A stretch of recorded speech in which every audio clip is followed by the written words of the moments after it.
உங்களுக்கு ஒன்றை காட்டுறேன்னு சொல்லியிருக்காருல்ல, அதை நீங்கள் பார்க்காத வரைக்கும் வேற எது வந்தாலும் உங்கள் லைஃப்பை, உங்கள் வாழ்க்கையை அதை அசைக்கவே முடியாது.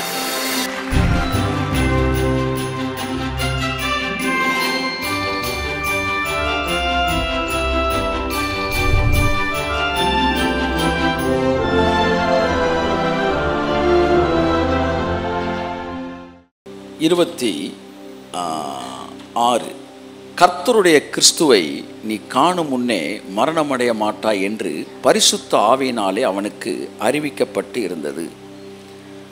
அவன் ஆவியின் ஏவுதலினாலே தேவாலயத்திலே வந்திருந்தான்.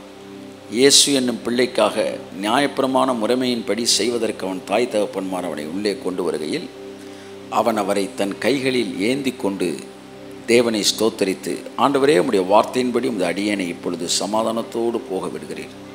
புறஜாதிகளுக்குள்ளே பிரகாசிக்கிற ஒளியாகவும் உம்முடைய ஜனமாய இஸ்ரவேலுக்கு மகிமையாகவும் தேவரீர் சகல ஜனங்களுக்கு முன்பாக ஆயத்தம் பண்ணி நம்முடைய இரட்சண்யத்தை என் கண்கள் கண்டது என்றான். ஆமென். நீ காணும் முன்னே மரணம் அடைய மாட்டாய் என்று சிமியோனுக்கு சொல்லியிருந்தார். அவன் கடைசியாக சொன்னான், என் கண்கள் கண்டது என்று சொன்னான். உங்கள் வாழ்க்கையில் சில வார்த்தையை தேவன் சொல்லி இதெல்லாம் உனக்கு நான் செய்வேன் அப்படின்னு சொன்னார்னா அதை பார்க்குறதுக்கு முன்னாடி உங்கள் உசுறு உங்கள் உடலை விட்டு போகவே போகாது. ஏன்னா அடுத்து சொல்கிறான், சிமியோன் சொல்கிறாரு, இப்பொழுது என்னை சந்தோஷத்தோடு போக விடுகிறீர். எங்கே இருக்குது அந்த வசனம்? 29. ஆண்டவரே, உம்முடைய வார்த்தையின்படி உமது அடியேனை இப்பொழுது சமாதானத்தோடு போக சொல்லுங்க. இப்போ தான் என்னை விடுறீங்கன்றான். அப்படின்னா என்ன அர்த்தம்? உன் வாழ்க்கையில் அவர் சொன்னது நடக்கிற வரைக்கும் உன்னை போக விடவே. ஆமென். சரியா? அப்போ உங்கள் உசுறு யார் கையில் தான் இருக்குது? அவர் கையில் இருக்குது. அதெல்லாம் விட மாட்டார். வேறு எதுவும் உங்கள் வாழ்க்கையுடைய லைஃப் டைமை நிர்ணயிக்க போகிறது கிடையாது. அவர் உங்களுக்கு சொன்ன வாக்குத்தத்தம் தான். அதனால தான் சொல்கிறேன், இந்த வாக்குத்தத்தம் ரொம்ப முக்கியமானது.